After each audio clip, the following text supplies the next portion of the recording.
საღამო მშვიდობის დღეს სამშაბათია და თქვენთვის მუშაობს გადაცემა Art Express-ი. მე ხათუნა მანაგაძე ვარ, თქვენთან ერთად საუბრობ ხელოვნების სფეროში მიმდინარე საინტერესო საკითხებზე, წარმოგიდგენთ საინტერესო ადამიანებს და მე ვფიქრობ საინტერესო დღე გველოდება. გადაცემას დავიწყებთ ჩვენთვის ძალიან მნიშვნელოვანი რუბრიკით ქართველი ხელოვანები უცხოეთში.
დიდი მადლობა ჩვენ უსმენდით გიორგი შიოლაშვილს, პიანისტს, რომელიც ამჯერად შვედეთშია და იქ აგრძელებს სწავლას. გიორგი, ჩვენი გადაცემის სტუმარი იყო გარკვეული პერიოდის წინ და ძალიან საინტერესოა ამ მონაკვეთში რა შეიცვალა მის შემოქმედებით ცხოვრებაში და როგორ აგრძელებს ის თავის პიანისტურ კარიერას. გიორგი, საღამო მშვიდობის.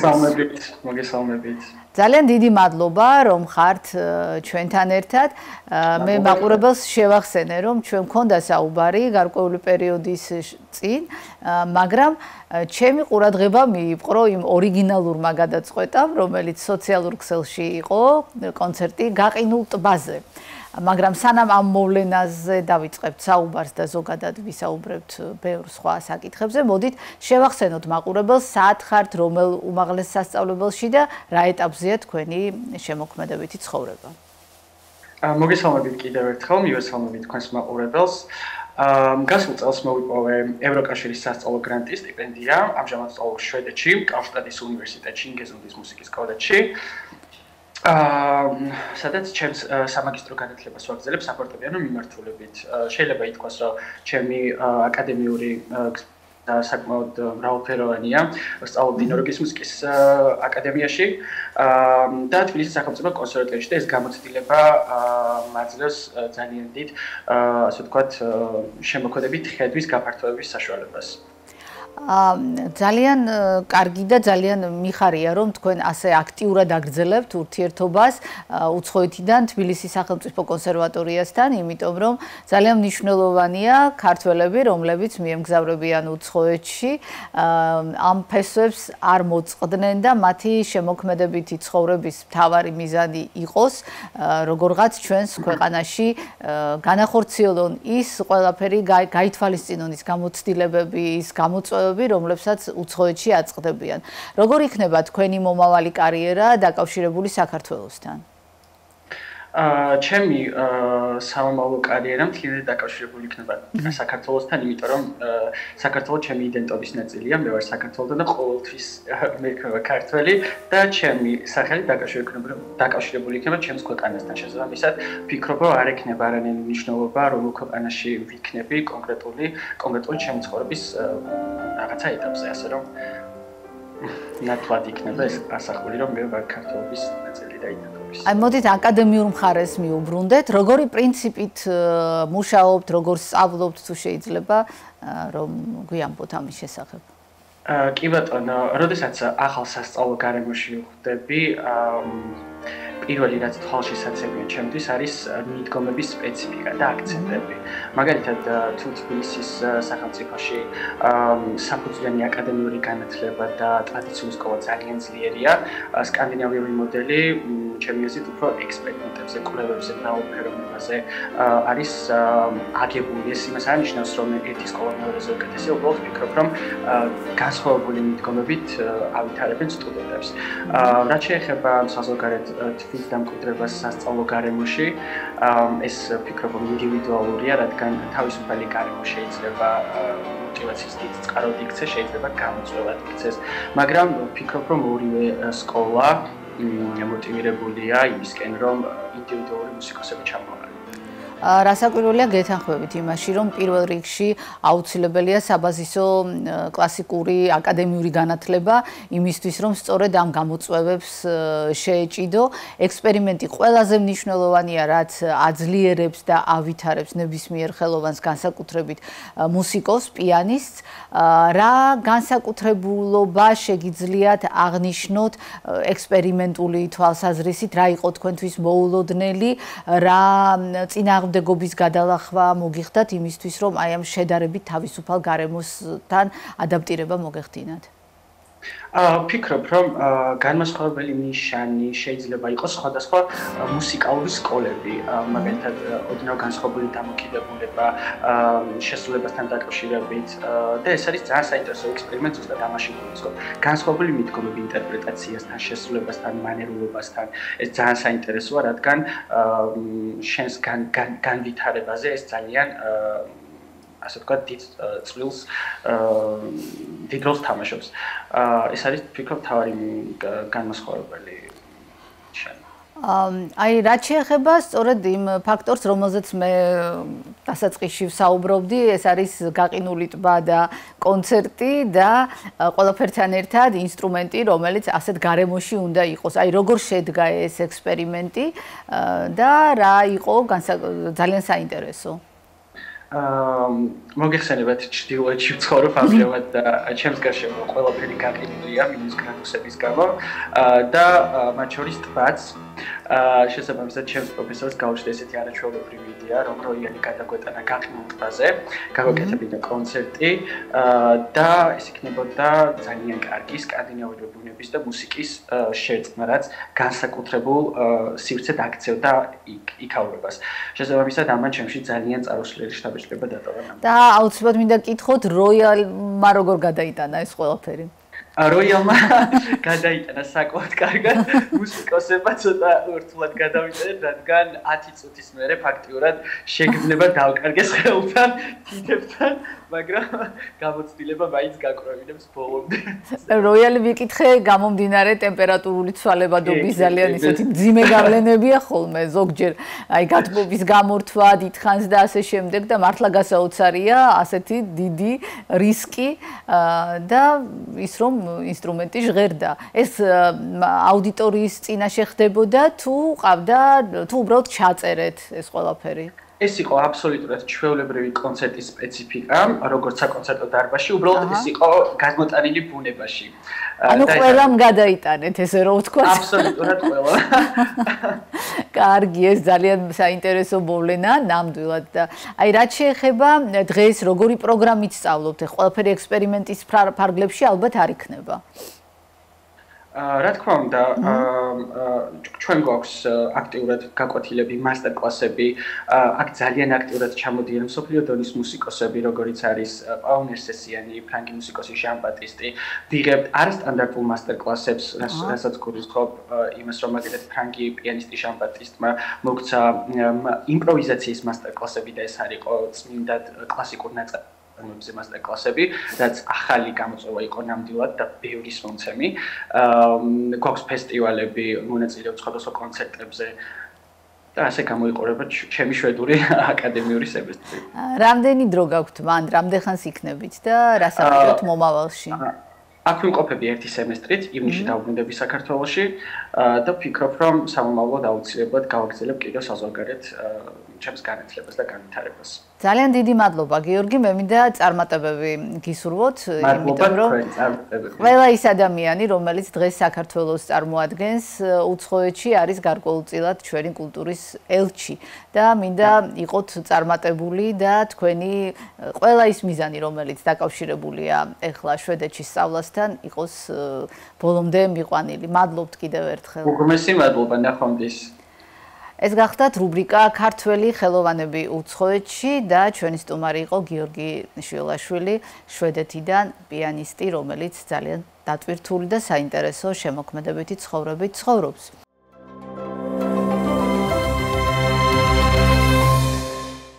დავბრუნდით სტუდიაში და ვაგრძელებთ გადაცემას, რომელიც ასევე რუბრიკა გახდა, მე მგონი, ამ ბოლო ხანს ჩვენი გადაცემისთვის. მე ძალიან მიყვარს ამ თემაზე საუბარი, იმიტომ რომ ყოველთვის ფართო სპექტრში მოვლენების განხილვის საშუალებას გვაძლევს და ასევე ძალიან მიყვარს ჩვენი სტუმარიც, რომელიც ძალიან საინტერესოდ ლაპარაკობს ამ ყველაფერზე. ეს გახლავთ ლიტერატურული ნაწარმოების ეკრანიზაციის საკითხი, რომელიც ძალიან აქტუალურია, მე ვფიქრობ და ძალიან ხშირად სიურპრიზებთანაც არის დაკავშირებული. სადღაც მე-19 საუკუნის ბოლოს 1899-99 წელს პოლონური წარმოშობის ამერიკელმა მწერალმა ჯოზეფ კონრადმა დაწერა წიგნი წყუდიადის გული და უკვე ერთი საუკუნის შემდეგ დიდმა რეჟისორმა ფრენსის კოპალამ გადაიღო ფილმი აპოკალიფსი ახლა. შეიძლება ბევრს ვერც წარმოუდგენია, რომ ამ ძალიან პოპულარული და ძალიან ცნობილი ფილმის პირველ წყაროს სწორედ როგორც შემისწორეს პოლონური წარმოშობის ინგლისელი მწერლის ჯოზეფ კონრადის აღნიშნული რომანი გახლავთ. ჩვენ ფილოლოგ თამარ სირაძესთან ერთად საუბრობთ. ძალიან დიდი მადლობა რომ ხართ ჩვენთან ერთად. თემა, რომელიც ავირჩიეთ, არის ისეთი საკმაოდ აქტუალური და ყოველთვის აქტუალურია რეალურად კოპალას ფილმებში წამოწეული თემა. არ არის კონკრეტული, არ არის რაღაც მიმართული რაღაც ლოკალურ მოვლენასთან და მით უმეტეს, როცა ერთი საუკუნის წინ დაწერილი რომანი ხდება აი ესეთი რაღაც ძალიან თანამედროვე და ძალიან აქტუალური, ეს ძალიან საინტერესოა. მოგესალმებით. მივესალმები მაყურებელს და დიდ მადლობას გიხდით მოწვევისათვის. გეთანხმებით ხათუნა, ნამდვილად აქტუალური და საკმაოდ პრობლემატური თემა არის, რასაც დღეს განვიხილავთ. ნაწარმოები ჯოზეფ კონრადის წყდიადის გული გახლავთ დაწერილი ინგლისური კოლონიალიზმის, ანუ ევროპული კოლონიალიზმის შესახებ და ნახევარი საუკუნის შემდეგ, უფრო მეტის კიდე, ფრენსის ფორდ კოპოლამ გააკეთა მხატვრული ფილმი აპოკალიფსი დღეს, მგონი ასე თარგმნიან, რომელშიც მოქმედება გადატანილი არის ამერიკული ინტერვენციის საკითხებზე და მოქმედება ხდება ვიეტნამის ომში. ფაქტობრივად აქ გვაქვს ერთი თემის შესახებ, კოლონიალიზმის ინტერვენციის ომის დაპყრობების შესახებ, ორი მიმართულება, მაგრამ მთავარი მესიჯი, მთავარი გზავნილი იგივეა, რაც აქვს ჯოზეფ კონრადს თავის რომანში. ეს არის, როგორც ვთქვით, ინსპირაცია, ანუ შთაგონება ამ ფილმისა იწყება წყდიადის გულით. ჯერ მოკლედ გეტყვით ამ რომანის შესახებ, უпростоრად მცირე რომანს ვეძახით, ანუ მოთხრობაზე დიდია და რომანზე პატარა, ამიტომ ვამბობთ, რომ მცირე რომანია. ეს ნაწარმოები არის ფაქტობრივად საწყისი, აი ძალიან კარგი მაუწყებელი მოდერნიზმის მიმდინარეობისა. ყველა ცნობილი დიდი მოდერნისტი მწერალი ამბობს, რომ მათი ნაწარმოებები მოდის და ეს სტილი ზოგადად მოდის ჯერ ლორენს ტერნიდან მე-18 საუკუნის და შემდეგ მე-19 საუკუნის ბოლოს და მე-20-ის დასაწყისში მოდერნის ხელი შეუწყო სწორედ ჯოზეფ კონრადის ნაწარმოებებმა. ლიტერატურულ წრეებში საკმაოდ ცნობილი და აღიარებული ნაწარმოებია, ცნობილ ასეულშიც შედის ინგლისური ლიტერატურის და თემა, როგორც გითხარით, ეს გახლავთ კოლონიალიზმის საკითხი. ნაწარმოებში აღწერილი არის მთავარი გმირის თბომავლის კაპიტნის ჩარლზ მარლოუს მოგზაურობა კონგოს ჯუნგლებში. ის მიუყვება მდინარე კონგოს, გაიაროს უნდა აფრიკის ჯუნგლები და მიაღწიოს იმ ადგილამდე, სადაც კიდევ ერთი თეთრკანიანი, რომელიც ბელგიის სამეფოს წარმომადგენელი არის და კეთილი ზრახვებით წასულით, მთლად არაკეთილი ზრახვებით, იმიტომ რომ ზოგადად ის ფაქტიც, რომ აფრიკაში მაშინ ევროპის ძლიერნი ამა ქვეყნისანი მიდიოდნენ სპილოს ძვლის მოსაპოვებლად, ეს მათთვის შესაძლებელია დადებითი იყო, რაღაც ბიზნესის ნაწილია, ვაჭრობის ნაწილია, მაგრამ თუ შევხედავთ ცივილიზაციის თვალით, ეს უკვე არის დაპყრობითი მოვლენა არის, ხო? და აი უკვე ადრე წასული ძალიან ცნობილი წარმომადგენელი ამ ბიზნესისა, კურცი, მისტერ კურც, როგორც ეძახიან, დარჩა იმ აფრიკის ჯუნგლებში და როგორც აღმოჩნდა, ამბობენ, რომ ის უკვე ცუდად არის და ითხოვს ვინმე თავის თანამემამულესთან შეხვედრას.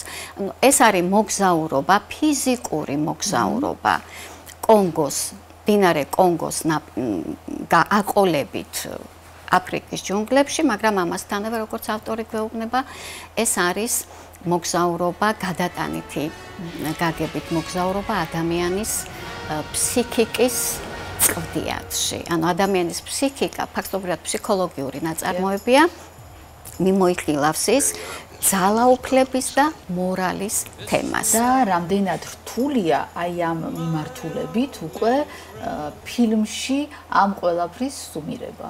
კი ბატონო, რახან არის, აი იდეურად რახან ეს არის ძალაუფლების და მორალის გადაჯაჭვა, ზუსტად იგივე თემა უკვე ამერიკელებმა აიღეს იმისათვის, რომ ეჩვენებინათ, არა აქვს მნიშვნელობა შენ კონგოს ჯუნგლებში დადიხარ თუ დაპყრობით ომებს აწარმოებ ვიეტნამში. იდეაში აქ არის ძალაუფლების ბოროტად გამოყენება და მორალური კანონის გადაბიჯება. და ამერიკული ხელოვნების ძალიან დიდი პლუსი, რომ აი ესეთი ტიპის თემები ყოველთვის აქტუალურია სხვადასხვა ეტაპზე. და ეს აჩვენეს, ну რაღაც არ ვიცი, მე ჯერ რა თქმა უნდა ფილმი ვნახე, იმიტომ რომ მე როდესაც ვნახე აპოკალიფსი დღეს, მაშინ არც კი ვიცოდი ნაწარმოების არსებობის შესახებ და შემდეგ გავეცანი ჯოზეფ კონრადს და მართლაც ცოტა ხანია რაც გავიგე რომ ინსპირაცია იყო ჯოზეფ კონრადის მას შემდეგ რაც ის იდეა კურცი ის პიროვნება რომელიც დარჩა კონგოში აფრიკაში სინამდვილეში რატო დარჩა ის როგორც თეთრი ადამიანი ღმერთად აღიარეს ადგილობრივმა ტომებმა და აი ფსიქოლოგიურად აი ძალაუფლება მოუნდა ვერ შეელია იმას რომ არსებობს ქვეყანა, არსებობს ადგილი, სადაც ის შეიძლება ღმერთივით იქცეოდეს და ბოლოს უკვე როდესაც ხვდება, რომ დასასრულს უახლოვდება მისი ცხოვრება, მაინც ის იმ ადამიანურ სულის ჯურგმულებში მაინც აღმოჩნდა იმის სურვილი, რომ ცივილიზებულ სამყაროში დაბრუნებულიყო და ეღიარებინა აღსარების მაგვარი რამ ეთქვა თავისი მეგობრისთვის, რომელიც აი მარლოუ ამ ამბავს შემდეგ ყვება უკვე სხვა მოგზაურობის დროს და ფაქტობრივად ეს არის ადამიანის ერთი თავგადასავალი, როდესაც ის მოგვითხრობს სხვა ადამიანზე და პირდაპირ უკვე ამ ფილმში გადმოტანილი არის იგივე დუეტი, ასე ვთქვათ.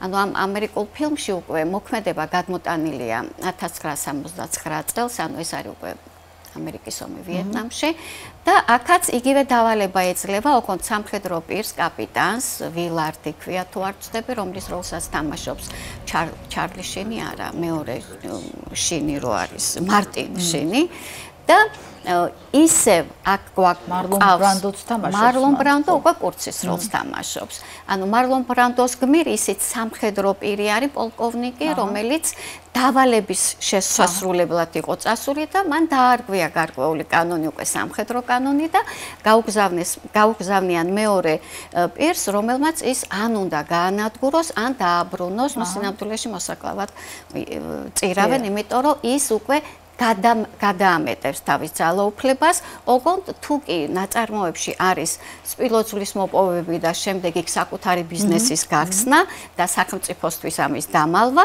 ამ შემთხვევაში უფრო სამხედრო დაპირისპირებასთან გვაქვს საქმე.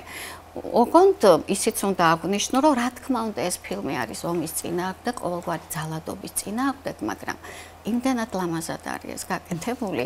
აი თქვენ როგორც მუსიკოს, ნამდვილად გემახსოვრებათ ალბათ მუსიკას რა დიდი როლი აქვს ამ ნაწარმოებში და ოპერატორის მუსიკა და პოეზია სხვათა შორის. ამ ფილმს კავშირი აქვს, იდეურად კავშირი აქვს, რა თქმა უნდა, ჯოზეფ კონრადის წვდეადის გულთან, იმიტომ რომ მთავარი ხაზი მაინც იგივეა, მაგრამ გამოყენებული არის ვაგნერის მუსიკა, აი ზუსტად ის ყველაზე ცნობილი სცენა, როდესაც აი ვერტმფრენების მთელი ესკადრა ალბათ მოდის ცაში და აი მთელ ვალკირიების გადაფრენის მუსიკაზე ხდება დაბომბვა მთელი ვიეტნამური სოფლის. ნუ რა საშინელი კადრებია, მაგრამ ლამაზად აი მუსიკის ფონზე ესთეტიურად მაღალი დონის ფილმია და სხვათა შორის 2000 წელს, როდესაც ამერიკის შეერთებული შტატების კონგრესის ბიბლიოთეკამ ფილმების რეესტრი შეადგინეს და ეს ფილმი შეიყვანა ეროვნული ფილმების სიაში, აღნიშნეს, რომ აი რა მიზნით შეიყვანეს, რა დამსახურებით, რომ ეს არის კულტურულად, ისტორიულად და ესთეტიურად აღსანიშნავი ფილმი ამერიკულ კინემატოგრაფიაშიო და ეს ესთეტია რა არის კიდევ ძალიან საინტერესო, რომ რეალურად კაცობრიობა როგორ დადის წრეზე, როგორ იყენებს ძველ იგივე ფაქტორებს შემდეგ ხელოვნების სხვადასხვა სფეროში მათი ინსპირაციისთვის და ზოგადად ეს ყველაფერი მეორდება სხვადასხვა ეტაპზე, სხვადასხვა სიტუაციაში, იცვლება გეოგრაფია, იცვლებიან ადამიანები და იცვლება სიტუაცია. ადამიანის სულში არსებული წვდიადი მაინც ყველგან იგივე არის, იმიტომ რომ აი ამ ხაზ ადამიანის ფსიქოლოგია და ადამიანის დამოკიდებულება ძალაუფლების და მორალური წესების მიმართ მაინც იგივე რჩება. ჩვენ უბრალოდ ჩვენი ვალი არის ამაზე ყოველთვის ყურადღება გავამახვილოთ და რაღაც გამომაფხიზლებელი შტრიხები შევიტანოთ, რომ თლად არ გადავეშვათ ყველანი ამ ძალაუფლების განუზომელ და რაღაც განუკითხაობაში. ნუ ასევე მინდა აღნიშნო, რომ ამ ფილმმა მიიღო ოქროს პალმის რტო კანის ფესტივალზე, როგორც ამბობენ, თლად დასრულებულიც არ იყო, როდესაც გაუშვეს ამ ფესტივალზე და გაიმარჯვა და შემდეგ 8 ნომინაციაზე იყო წარდგენილი ოსკარის. აქედან 2 მიიღო და ეს 2 გახლდათ ვიზუალური მხარე და ესეთი ის მგონი supporting role. მეორე დამხმარე როლი, ანუ მეორე ხარისხოვანი როლის შესრულებისათვის. და კიდევ მინდა აღნიშნო, რომ ამ ფილმში, ანუ ეს დასასრულზეა, ხო აპოკალიფსი, იმიტომ ქვია, რომ აი როგორი შეიძლება იყოს დღევანდელი დასასრული და იწყება ფილმი დორზის სიმღერით The End, ცნობილი The End, რომ This is the end, my friend და აი ამ შტრიხებსაც კიდევ იმეორებს მთავარი გმირი, ის კაპიტანი ერთ-ერთი მარტინ შინის გმირი, როდესაც მთავრდება ნაწარმოები და აქ უკვე თომას სტერნს ელიოტის პოეზია გამოყენებული, ერთ-ერთი ლექსი Hollow Men, ეს არის ფუტურო ადამიანები, ეს ლექსიც ეხება ძირითადად პირველი მსოფლიო ომის შემდეგ პერიოდს და ამ ომს და ძალადობას და უკვე ადამიანები ფუტუროები გახდნენ, ფიტულები არიან და არა რეალურად ადამიანებიო და აი ამ ფუტურო ადამიანების ეპიგრაფად წამსხორებული არის ჯოზეფ კონრადის ნაწარმოების წვდეადის გულის ერთ-ერთი ფრაზა, როდესაც აფრიკელი მონა, ასე გამოდის, მონა არის იმისთვის, კურცისთვის, ეუბნება მარლოს, რომ Mr. Kurt's dead, ნუ დამახინჯებული ინგლისურით ამბობს, ესე ძალიან ცნობილი სიტყვებია, რომ ბატონი კურცი გარდაიცვალა და ფაქტობრივად შეიკრა წრე, რომ ამ ფილმში აპოკალიფსის დღე ჩვენ გვაქვს წყდიადის გულიც, გვაყავს ელიოტიც, რომელმაც ეპიგრაფად გამოიყენა ეს ნაწარმოები, გვაქვს ვაგნერის, რაღაც გვაქვს საოცარი მუსიკა ვალკირიების და ასევე გვაქვს კიდევ ელიოტის ნაწარმოებთან ბერწი მიწა, იგივე უნდა ყოფო მიწა, ამასთან დაკავშირებული ორი ცნობილი ნაწარმოები. ფაქტობრივად კურცი, როდესაც ის ესაუბრება ცნობილ მონოლოგს წარმოთქვამს კურცი ამ ფილმის დასასრულს, რომ ერთადერთი სიტყვა, რაც მას აქცენტდება აი ამ მისი ცხოვრების ბოლოს არის ხორა, საშინელება, იმიტომ რომ სულიდან საშინელება ამოსდის და მას გადაშლილი აქვს წინ ელიოტის ნაწარმოებები და ასევე ცნობილი ოქროს რტო, ეს არის სერ ჯეიმს ფრეზერის ცნობილი მითოლოგიის შესახებ დაწერილი წიგნი, რაც მოდერნის უდევს საფუძვლად და ასევე რიტუალიდან რომანსამდე ჯესი ვესტერნის ნაწარმოები, რომელიც მთლიანად აი ამ ეპოქალურ ლიტერატურულ რეალურად გვაქვს მოვლენა, ესეთ ძალიან ინტელექტუალურ, ეს არ არის მხოლოდ ფილმი. არის აი ზუსტად სინთეზი იძლევა საოცარ ხელოვნების ნაკრებიანობას. ძალიან დიდი მადლობა. კიდევ ბევრი რამის შეთქმა შეიძლება. სხვათა შორის კიდევ ერთი ვერსია არის ამ ფილმის. ოღონდ კონკრეტულად წყდიადის გული ყოფილა გადაღებული რამდენიმე წლის შემდეგ და მთავარ როლებს ითამაშობენ კოპოლას შემდეგ ტიმ როთი და ისა ჯონ მალკოვიჩი.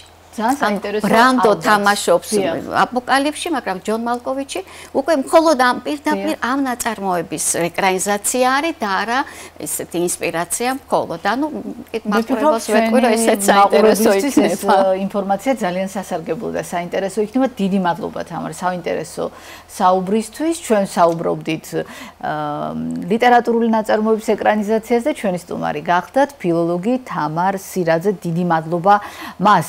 ახლა კი მინდა გავაგრძელოთ ისევ და ისევ რუბრიკა რეპრესირებული ხელოვანების შესახებ ქართველ ქალ რეჟისორზე, რეპრესირებულზე, ნუცა ღოღობერიძის შესახებ მოგვითხრობს ანა ვაშაყმაძის სიუჟეტი. მე დაგტოვებთ ანას სიუჟეტთან ერთად და გემშვიდობებით მომავალ სამშაბათამდე საუკეთესო სურვილებით. იყო პირველი რეჟისორი ქალი საქართველოში. თითქოს თავის თავშივე მოიაზრებს დიდ წოდებას და პატივს, თუმცა ბედის ბორბალი სხვანაირად დატრიალდა. ვსაუბრობთ ნუცა ღოღობერიძეზე, ოფიციალური სახელი ნინო ხუციშვილი. ქალზე, რომელსაც წარმატებული კარიერა და დიდი სიყვარული ჰქონდა, თუმცა ერთ დღესაც ყველაფერი რადიკალურად შეიცვალა. დაიწყო ცხოვრება სტატუსით სამშობლოს მოღალატის ცოლი. თუმცა ვიდრე ამ იარლიქს მიაკრავდნენ საინგილოს სოფელ კახში დაბადებული გოგო, თბილისის სახელმწიფო უნივერსიტეტის დამთავრების შემდეგ სწავლას გერმანიაში აგრძელებს.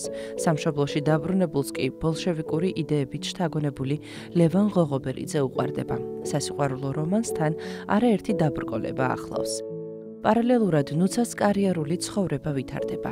1928 წელს მიხეილ კალატოზიშვილთან ერთად იღებს პირველ ფილმს სახელად მათი სამეფო, რომელშიც გამოყენებული იყო იმდროინდელი ნოვატორული კონტრასტული მონტაჟის სტილი. მხატვრული ფილმების დამდგმელი პირველი ქალი საბჭოთა კავშირში 25 წლის ასაკში უკვე მეორე ფილმს იღებს. ბუბა, რაჭის მყინვარ ბუბაზეა. ფილმში ამ კუთხის როგორც ყოფა ცხოვრების ტრადიციების ამსახველი ეპიზოდებია ნაჩვენები, ასევე მეწყრული პროცესები, ქვათაცვენა და ისიც თუ როგორ მივიდა შოვი საკურორტო ეტაპამდე. ეს იყო იმ დროისათვის გავრცელებული დოკუმენტურ პროპაგანდისტული ფილმი ნათამაშების სცენებით, რასაც მაშინ კულტურ ფილმს უწოდებდნენ. მისი მესამე და საბოლოო ფილმი იყო უჟმური. ალბათ არც იყო გასაკვირი, რომ სცენარმა ცეკას დადგენილების საფუძველზე ინტენსიური გადმოკეთება განიცადა. 1924 წელს უჟმური ეკრანებზე გამოვიდა, რომელიც პირველი ქართული და ამავე დროს პირველი საბჭოთა მხატვრული ფილმი გახდა, გადაღებული რეჟისორი ქალის მიერ. 30-იანი წლების შუახანებიდან დაიწყო ნუცა შევიწროება ქმრის ფაქტორის გამო, რომელიც საბოლოოდ 1927 წელს დახვრიტეს, რადგან ის ბერიას მოწინააღმდეგეთა ბანაკში იყო. გასაკვირი არ არის, რომ ნუცა ღოღობერიძე კინოდან გააძევეს. 36 წელს უმუშევარ და უსახსროდ დარჩენილ ნუცას გერონტი ქიქოძემ შარლ პეროს ზღაპრების თარგმანზე დაუდო ხელშეკრულება და ტექსტი ათარგმნინა. შესაბამისად, ჰონორარიც მას გადასცა. წიგნი გერონტი ქიქოძის სახელით გამოიცა. დაპატიმრებულმა ქმარმა ლევან ღოღობერიძემ ნუცას წერილი მისწერა. ეთქვა, რომ დაშორებული იყო და დაჭერას გადარჩებოდა, თუმცა ნუცამ ასეთი საქციელი სულ მდაბლობად მიიჩნია. 1927 წლის მიწურულს ქალი, რომლითაც ქვეყანას უნდა ეამაყა, დააპატიმრეს და 10 წლით საკონცენტრაციო ბანაკ პოტმაში გადაასახლეს. შემდეგ ვორკუტის ქალთა საკონცენტრაციო ბანაკში, სადაც თავშეყრილი იყო ათასობით ქალი, რომლებიც ეგრეთ წოდებული ხალხის მტრებად წოდებულთა ცოლები იყვნენ. რეჟისორი ქალი სამშობლოში ჩამოსვლის შემდეგ კინოს აღარ დაბრუნებია. თითქოს დაივიწყა, რომ ოდესღაც იყო მოქმედი პირველი რეჟისორი ქალი. ნუცამ წერა დაიწყო. წერდა ბანაკში გატარებულ პერიოდზე. ჩვენთან ისეთი მდგომარეობაა, რომ ვიმყოფებით გზის გასაყარზე, საიდანაც ყველა მიმართულება სასიკვდილოა. კინო საბოლოოდ ჩამოშორდა. მუშაობა კი ენათმეცნიერების ინსტიტუტში, ლექსიკოლოგიის განყოფილებაში დაიწყო. არნოლდ ჩიქობავას ინიციატივით განმარტებითი ლექსიკონის 8 ტომეულის ერთ-ერთი შემდგენელი გახდა. ნუცა ღოღობერიძე არაა მოხსენიებული არც ქართულ საბჭოთა ენციკლოპედიაში და არც რომელიმე სხვა ცნობარში, გარდა ქართული კინოს ფილმოგრაფიებისა.